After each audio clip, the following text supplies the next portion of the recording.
Hello, my name is Juliet Atkinson. I am an executive coach and founder of the Coaching Connection. As a coach, listening is a core skill, and in this recording, I'm going to share with you some simple techniques and ideas to help you become a better listener. Now, the recording is going to be about 20 minutes long. I would invite you to get a pen and paper, either to take notes. Also, there's going to be a few reflective exercises. So if you want to take part in those, then I would allow yourself between 10 or 15 minutes extra if you want to pause the recording as we go along. I would also please ask for your forgiveness if there's any background noise as well. I'm recording this in my apartment, so whether there's any human, animal or mechanical disturbance, then I ask for your forgiveness in advance. So here we go with listening. You may have heard of listening as being an act of leadership, an act of courage, or even an act of love. Listening is the foundation of great conversations, great relationships, and great leadership. And in truly listening to someone, we honour them. We create moments of learning, moments of connection. We create understanding and diminish conflict. We build up trust and relationship. And the more we listen, the more we invite others to speak up. And in inviting people to speak up, we invite in greater decision-making power, greater learning and growth, and greater potential for innovation.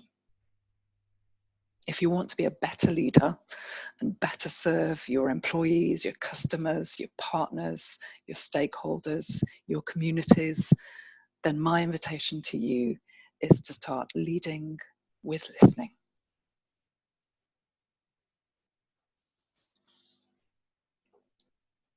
Let's start with a reflective exercise.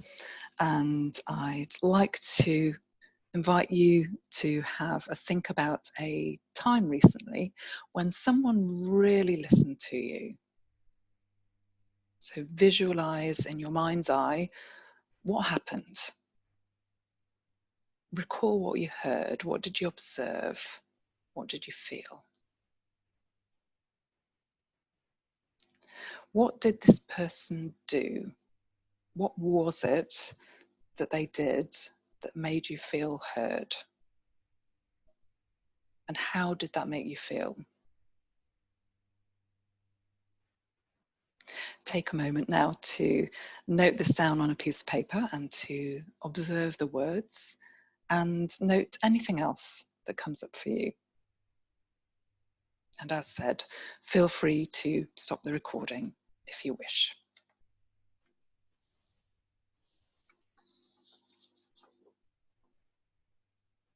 Continuing the reflective exercise, how do you get in your own way when it comes to listening? So have a think about that for a moment. What's the story that you tell yourself about listening? What's the story that you tell yourself about your own listening? Again, if you wish to note that down and take a moment to reflect on your observations, thoughts, and feelings. What's worth bearing in mind when we have conversations is that we're all unique individuals with our own genetic makeup, our own upbringing, our own history, our own life story and experience. And when we come into contact with others, we filter that experience through our own view of the world and our own frame of reference. And when we come into contact with someone else, there's what is visible to us, the person's appearance, their language, their behavior, their movement, and then what is invisible to us, what is unseen. What are the person's thoughts? What are their feelings? What are their hopes, their dreams, their beliefs, and their values? And arguably, all of this makes any conversation that we have fertile ground for misunderstanding and misinterpretation.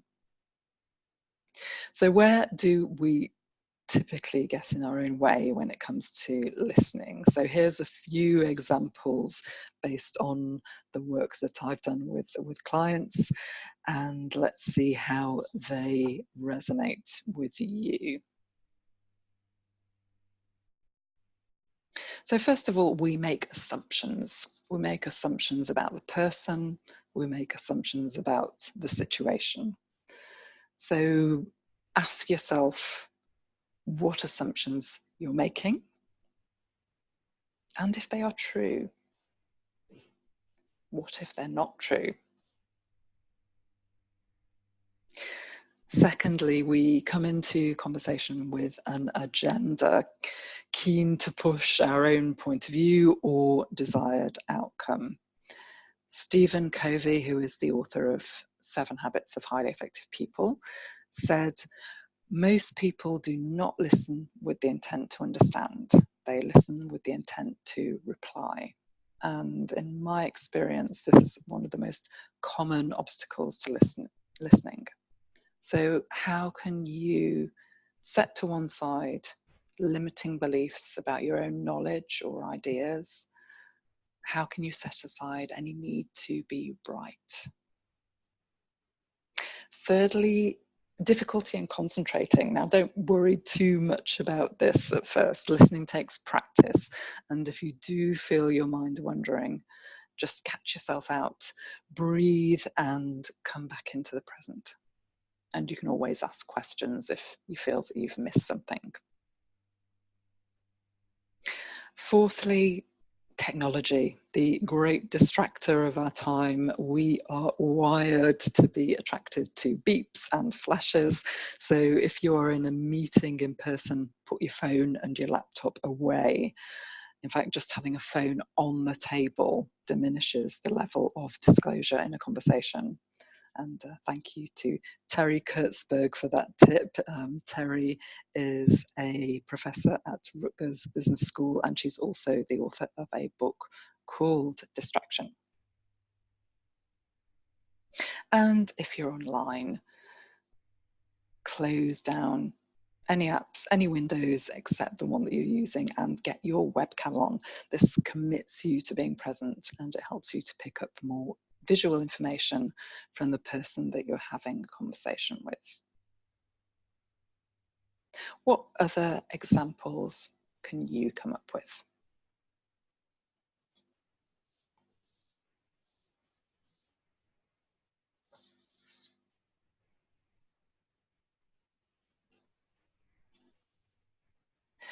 So where is it then that we can find common ground in conversation? My own belief is that it's to be found in our own humanity and in a spirit of openness. Otto Scharmer in Theory U talks about open mind, open heart, open will, and encourages us to listen with curiosity, with compassion, and with courage. Listening is a choice to simply be with someone. I'm now going to share with you 6 ways to help you become a better listener.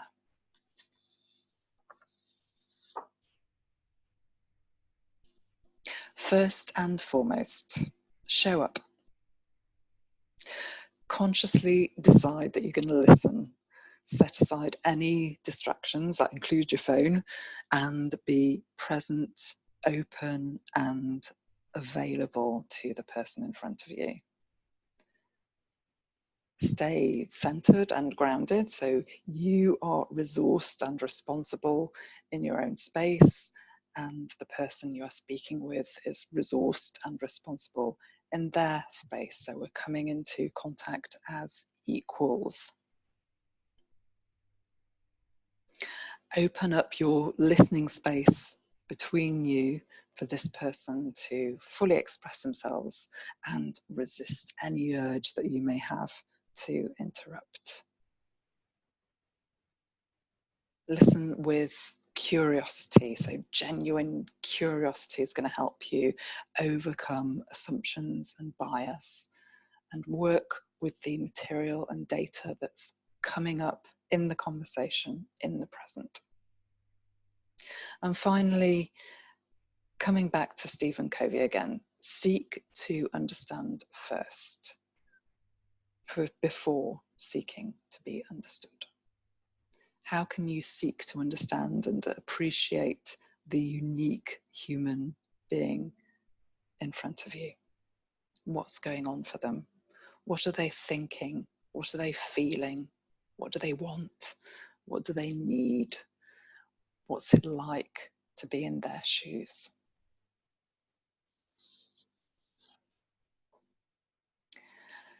Secondly, listen with all of your senses. Now, you may have heard of the expression that we have 2 ears and 1 mouth, so we should listen twice as much as we speak. And here I'm reminded of an expression that my supervisor uses, which is to listen below the ears. My invitation to you is that if you want to listen deeply to help someone feel heard, seen, and known, then listen with your ears, listen with your eyes, and listen with your heart. What's this person saying? What are they saying factually? What language are they using? Are there any words that grab your attention? Any themes in their vocabulary? And when it comes to what you're seeing, think about listening with your eyes rather than interpreting body language. What are you observing? What are you noticing? What are your eyes drawn to? Are there any moments where you get a sense of incongruence between what is being said and what you observe? Notice what you're feeling, whether it be physical or emotional, and what do you get a sense of? What's your heart telling you? What's your gut telling you? And if you want to learn more about how you can listen with your eyes, your ears, and your heart, I invite you to take a look at the videos on the Coaching Connections YouTube channel to go into more detail.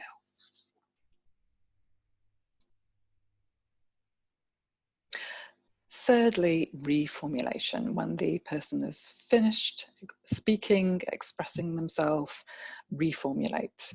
What did you understand? What did you experience? Here's a simple and powerful way that you can reformulate and which appeals to different senses. I understood that. I observed that. I felt that. Again, work with what comes up for you in the present rather than interrupting or judging. What we want to avoid is falling into the trap of jumping to conclusions, filling in the gaps, labeling, or taking things personally.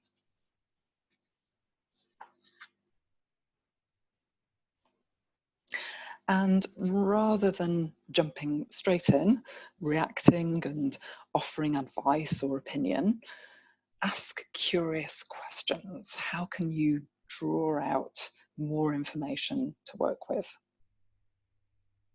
What are the facts? So who, what, why, when, where questions. When's the deadline? Who's asking for this? Test any assumptions that you may have. So state those and ask if that resonates. Is that fair? Did I miss anything? Or any assumptions that the other person may be making. What led you to draw that conclusion? What's your thinking behind this idea? Is that true? What's the person's emotional relationship with the situation? How long have you been thinking about this? How are you feeling about this right now? What impact is this situation having on you? And in the spirit of listening with courage, why not try and share your emotional response? So when you said X, I felt Y. I wonder if you were feeling that way. Now, this can feel like quite an emotional risk, and I know that on occasion I have been greeted with a blank face. However, more often than not, this is an opportunity to connect and show real empathy and go into more depth in the conversation and the relationship. Do more digging on what's not being said. Is there anything you're not saying? Is there anything we haven't considered? Can you give a voice to your feelings? What alternatives do you have in this situation? What other choices can you offer yourself? Finally, what meaning can you both find in all of this? What are you both co-creating in this conversation? If you were to take a step back and observe the scene as a third person or a fly on the wall, what would you see? What would you feel? What would you want to say?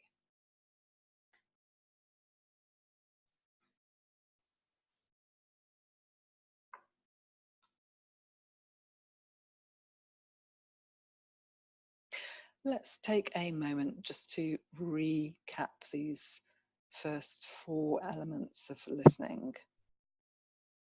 So listen with intention and interest and resist any urge to interrupt. Listen with open ears, open eyes, open mind, open heart, and a closed mouth. Reformulate using the simple formula: I understood that, I observed that, I felt that, and ask curious questions. Now I'm going to share with you 2 more ways that can help you take your listening to the next level. I mentioned at the beginning of this recording that we all experience one another through the filters of our own worldview. Another reflective exercise now, and I encourage you to be compassionate, curious, and courageous with yourself in this one. Take a moment to note down who you tend to listen to the most. So this could be individuals, a particular group, a team, an organization, or a community. Who is it that you tend to listen to the most? And once you've done that, observe your list.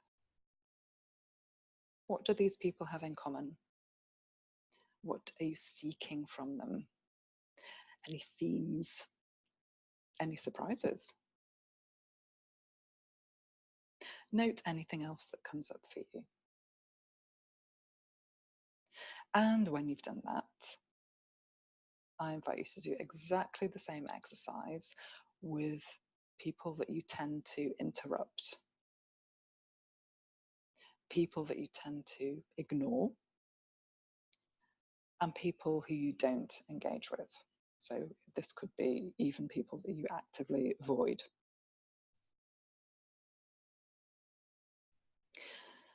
Once you've gone through this exercise, and feel free to pause the recording to do that, observe the picture that you've built. What does it look like? What does it sound like? What does it feel like?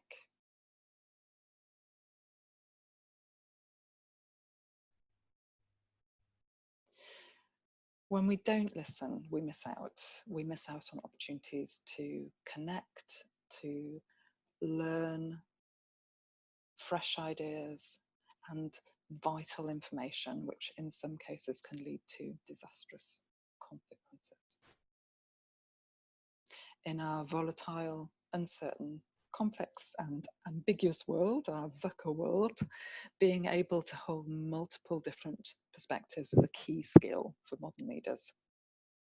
You don't necessarily have to agree with everybody, but you do need to be able to practice putting yourself in another person's shoes and understand what they are thinking, what they're feeling, what they're experiencing.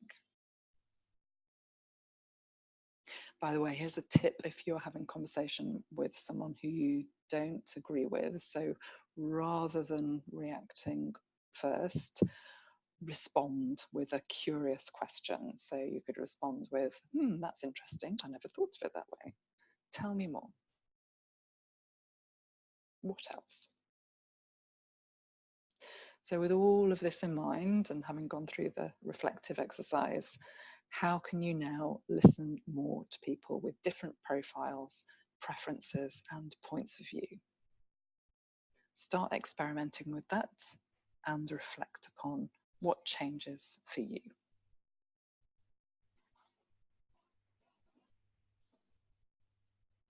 Finally, I mentioned earlier the dangers of technology being a distraction, and technology can also be a fantastic tool for you to listen at scale. So whether that be an internal platform such as Yammer or SAP Jam, or an external platform such as LinkedIn, this requires a degree of vulnerability and humility, and it's also a great opportunity to tap into crowd power and collective wisdom.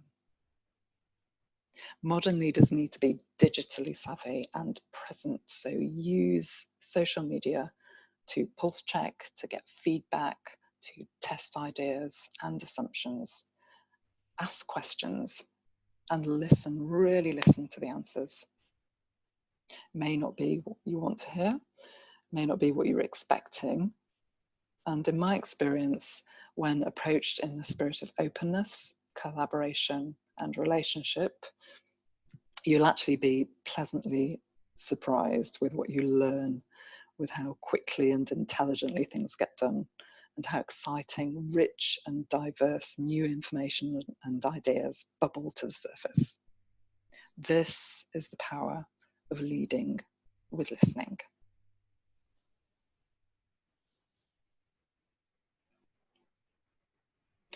Now, all that remains is to thank you for taking the time to listen to me. I encourage you to offer the gift of listening to yourself and to others. And if you would like to know more about my listening workshops, which I offer both in person and online, then please don't hesitate to get in touch. I will be delighted to hear from you. For now, thank you, and let's stay connected.